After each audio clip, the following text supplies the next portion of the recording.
Alguém aqui fica surpreso? Alguém sente-se no direito de falar que o que aconteceu ontem é algo surpreendente, fora da curva? Porque, para mim, está na média do que tem sido Flamengo e Corinthians de 19 para cá. Um pouco mais, um pouco menos, já teve 5-1 Flamengo, já teve jogos um pouco mais equilibrados, mas tem sido uma diferença muito grande, cara, a favor do Flamengo. Hoje, obviamente, o Flamengo é mais time, como você disse, né? Pegar os últimos anos, fora de campo também é muito melhor, né? Aí consegue investir mais no time, mas 4-0 acaba sendo muita coisa. Se o Corinthians tivesse um técnico, se o Corinthians tivesse organizado, por exemplo, o Corinthians que acabou o ano de 2024 e o Flamengo que acabou o ano de 2024, se fosse jogar nessa temporada, não era a expectativa de 4-0. Perfeito. Só que o que acontece, as lesões principalmente, né? O Corinthians está com problema de elenco. O Garro machuca, não tem outro, não tem perto o outro. Gastou muito no Coronado, mas o Coronado é um cara que gosta mais de jogar do lado. Não é o meia. E aí, o time que foi formado no ano passado, o Corinthians está sem saber o que fazer. Ontem o Orlando tentou um 4-4-2, mais 2 volantes, o Carrilho jogou mais na direita, o Romero na esquerda para tentar manter uma dupla ali de ataque, mas assim, não é nem o técnico do time, né? Por isso eu falei, a diferença é muito grande e se o Corinthians ainda vai para um jogo desse fragilizado, sem técnico, sem Garro, e o outro reforçado, né, com a volta do Pedro, com a Arrascaeta bem fisicamente, são duas novidades em relação ao ano passado. No ano passado, o Felipe estreia contra o Corinthians na Copa do Brasil semifinal. Foram 2 jogos e que o Flamengo foi bem superior, por diferentes razões. No Maracanã 1-0 e em São Paulo aquele empate com jogador a menos. O Flamengo está melhor do que estava, tem a volta do Pedro, tem o Arrascaeta bem fisicamente, o Corinthians está pior. E aí 4-0, num atropelo. O Corinthians mais reforçado ainda o Flamengo. Flamengo. O Corinthians mais fragilizado.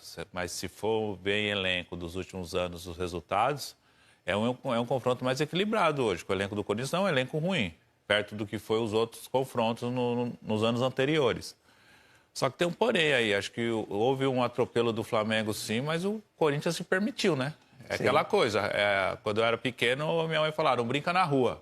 O Corinthians estava na rua. Se estivesse na calçada, não. Se tivesse entrado mais preparado, tivesse na calçada, se organizado, não ia ser atropelado. Você achou que o Corinthians deu uma contribuição para o Flamengo parecer o Barcelona do Messi ontem no Maracanã? Não, o Flamengo fez o que tinha que fazer. Aí encontrou fragilidade por parte do Corinthians, saída de jogo errado, a marcação errada no meio-campo. O lado direito do Flamengo passou por cima do lado esquerdo do Flamengo. O gol do Cebolinha, muito fácil, né? Então, o gol, a virada de jogo, o Cebolinha traz para dentro, a movimentação do Ayrton levando a marcação.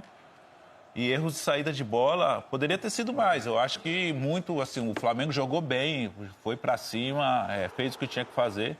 Mas o Corinthians facilitou bastante a vida do Flamengo ontem. Concordo muito. Diga, Lino. Porque o Flamengo faz isso o tempo inteiro. Quem não sabe que o Cebolinha vai puxar aquela bola para dentro e bater cruzado? Quem não sabe que o Pedro vai vir no pivô a parar a bola para que o Arrascaeta venha trabalhando por dentro? O que chama atenção no Flamengo é a recuperação desses caras, né?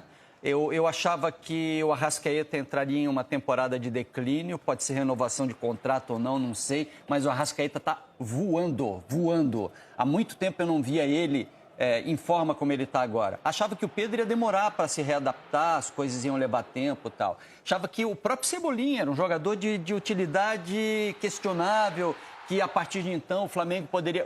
O Felipe conseguiu... pelo menos ter a sorte de pegar esses caras inspirados, mas conseguiu encaixar esses caras de um jeito que o Flamengo realmente... O Flamengo mereceu golear ontem. Se era jogo para goleada, se o contexto histórico justifica isso, não sei. Mas o jogo de ontem era para 4 e te diria até que esse placar de 4 chegou a ficar pequeno. Concordo. Pelo que o jogo desenhava... Se assim fosse uma necessidade, o Flamengo precisa fazer 6-0, ele teria feito. O segundo tempo do Flamengo foi de calmaria, foi de administrar um resultado feito. O Flamengo precisa ganhar de 6-0, ele teria feito 6-0 ontem. A De La Cruz jogou demais ontem. De La Cruz, Pulgar... Ele não fez gol, outro que não parecia já era. Cara, o time do Flamengo já é bom pra caramba, né? Já é muito bom. E eu concordo com você, o Corinthians vai lá e ajuda, e transforma um time que é bom no Barcelona do Messi. A caneta. A caneta. Aí agora ele tentou uma cavadinha, defesaça com o pé direito. O Gerson ficou maluco ali do lado. Se ele rola, faz sem goleiro, mas é difícil rolar depois disso tudo. Né? Aliás, o jogo de ontem é um bom resumo do Hugo, né? Ele fez defesas importantes e uma falha... Enfim, grave, né? É um pouco o resumo, na minha opinião. Ali, principalmente com o pé, né? Ali era o chutão pra frente. Ali não tinha o que fazer, era o chutão, até porque o De La Cruz faz a pressão. O Pulgar também, jogou...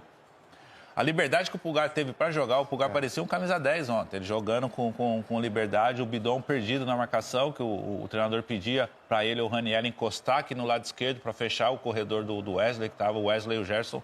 Estava fazendo tudo o que queria ali. Parecia jogo daqueles de Mundial de Clubes, time europeu contra brasileiro, assim, uma diferença gritante. E o Arrascaeta, tem um detalhe do Arrascaeta, eu falei na transmissão ontem, o Arrascaeta, ele sempre se caracterizou pela qualidade técnica dele, mas tem momentos no jogo que ele se escondia, que ele sumia do jogo. Daqui a pouco ele aparecia, dava um passe e marcava um golaço. Ele está se movimentando, ele está buscando o jogo, ele está mais forte. Ontem o gol dele, ele segura a falta, o cara dá a porrada nele, o cara cai e ele não cai. Ele se mantém em pé e faz a finalização. Marca o gol na esquerda, na direita, sofrendo falta, indo para o combate. É muito dinâmico, acho que ele está muito bem fisicamente, assim como o Pedro também, assim como os outros jogadores do Flamengo. O Flamengo sobrou ontem em campo. E aí o Pedro bateu bem o pênalti, né? Ele estava vindo com a batida... Mudou a batida dele, né? Mudou a batida. A gente brincou aqui uma vez, né? Ele estava muito querendo dar passadinha e virar o pé na hora. Não é a dele. Mas ali... E se ele perde esse pênalti, ele ia deixar de ser o batedor oficial do Flamengo, com certeza. Sabe qual é o detalhe desse pênalti? Correu, bateu firme e um abraço, amigo. Sem corridinha. É o conhecimento dos caras. O Hugo já treinou com ele, sabe como é que ele bate, ele sabe que o Hugo é pegador de pênalti também. O Pedro sempre espera o goleiro cair e tenta trocar o lado. Ontem não, ontem ele decidiu o lado, vou bater em cima, que ele sabe que o Hugo vai esperar ele. Correu e o Hugo direto esperou, deu... Foi, o detalhe isso aí, ele foi... Ele sabe isso, ele estava numa pessoa. Se ele pede mais um pênalti, mesmo sendo o Pedro, e eu acho que esse papo já estava acontecendo, ia rolar um papo de tem que mudar o batedor do Flamengo. Porque pênalti é uma coisa importante. Quando você tem lá, você tem que ter um cara que você confia para fazer. E o Pedro já errou alguns.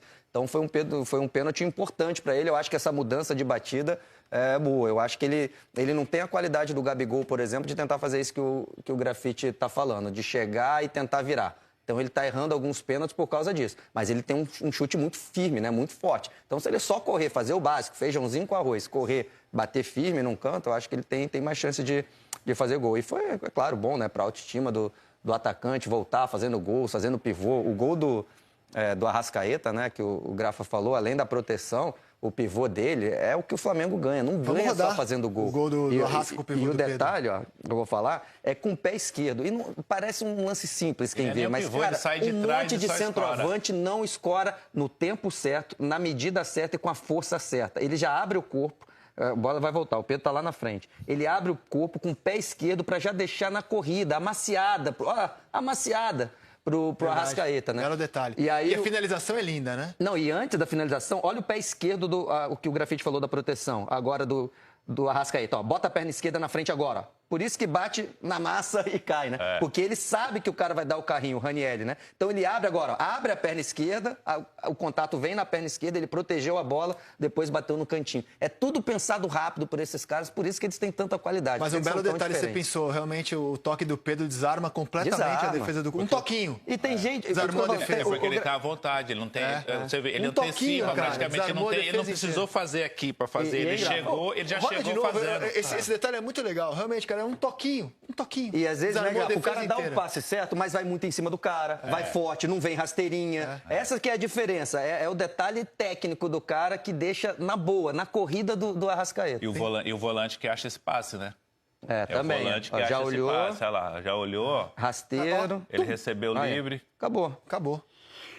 Cara, isso aí é muito movimento futsal, isso é muito futebol brasileiro, né? Isso é muito jogo curto. A gente pode até exaltar jogo de rua, mas isso é de outros tempos. Se você olhar o quadrante, a quantidade de jogadores trabalhando ali, isso é futsal puro, é movimentação de rodízio. E se você não acompanha, alguém aparece por dentro para definir. É importante que todos os movimentos do Pulgar, do Pedro e do Arrascaeta, os jogadores do Corinthians chegam depois. Estão sempre chegando após as ações. Quando o Bidon sai pro Eric Pulgar, ele já deu o passe. Quando o André encosta no Pedro, ele já fez o passe. Ou seja, o Corinthians literalmente correu atrás do Flamengo o jogo inteiro. Não tinha como achar. E aquela atuação que o torcedor até fica chateado, né? Às vezes você toma uma goleada, mas tá faltando uma chegadinha. Cadê um cara ali dando a levantada no Pedro? Não tô falando para fazer, né? Não é violência, né, gente? Mas aquela tem que chegar junto, tava fácil para jogar. Parecia que tava muito apática a marcação o gol do Cebolinha é outra coisa. O Carrilho foi atrás da ultrapassada. Foi, mas deu para ver que o cara ia cortar para dentro. Tava faltando mais. Podemos rodar o gol do Cebolinha? Vai ter a ultrapassagem, né, do Ayrton Lucas lá na esquerda, né? A roubada do Ortiz, né? Isso. E aí, claro, o Mateuzinho fica na dúvida, né? Vem o corte para dentro, ó, o Mateuzinho é o que tá marcando o lateral direito. Ou pega a ultrapassagem. E o Carrilho tá aqui, ó, no meio, ó.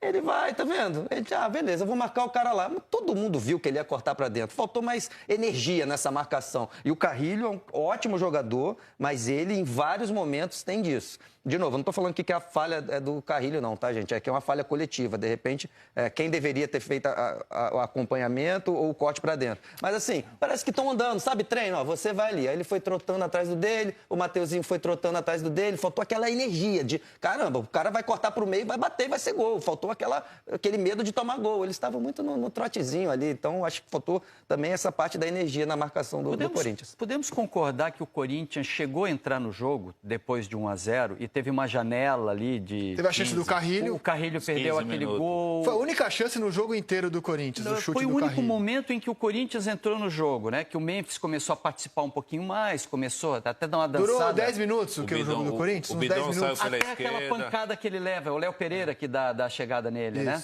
No Memphis. Ortiz, e né? aí, Acho que é o Ortiz. foi Ortiz? Né? Acho que é o Ortiz. Ortiz? Foi Ortiz. Léo Ortiz. E aí ele dá aquela desmontada, quando ele dá aquela desmontada, ele sai do jogo, ele se lesiona, o Corinthians perde um tempo para saber se ele vai sair ou não vai sair, e a partir dali Aí esfriou o ânimo do abaixo. Corinthians, esfriou o ânimo do Corinthians e reativou o Flamengo, que conseguiu o segundo gol aí deslanchou no jogo. Claro que o título estadual, não estou aqui para ser sommelier de conquista, de alegria de torcida. É óbvio que foi uma alegria gigante para a torcida corintiana ser campeão em cima do Palmeiras. Fazia tempo que não levantava uma taça. Mas, no meu entendimento, esse título, a mobilização que o Corinthians teve nas decisões contra o Palmeiras, que não estava bem, mas beleza, é o Palmeiras. A mobilização que o Corinthians teve, que é elogiável para aqueles dois confrontos contra o Palmeiras, de pouco futebol, mas de muita entrega, muito coração, eu acho que mascarou a realidade do ano do Corinthians, que é feia. O Corinthians levou 3-0 do Barcelona, de Guayaquil. O Corinthians levou 3 gols da UCV, que é um time semi-amador da Venezuela, no mata-mata de pré-libertadores. Foi eliminado de forma vexatória. Na Sul-Americana, ele está sofrendo demais contra times de uma prateleira abaixo, né, defensivamente. Perdeu do Fluminense de 2-0 também em casa. Assim, a gente está vendo que o Fluminense não é exatamente uma máquina de jogar futebol. Então, assim, mascarou muitos dos problemas. Eu acho que a bucha do Dorival é grande, mas daqui a pouco a gente fala do Corinthians. Acho que os problemas do Corinthians vêm defensivos desde o ano passado. Desde o ano passado.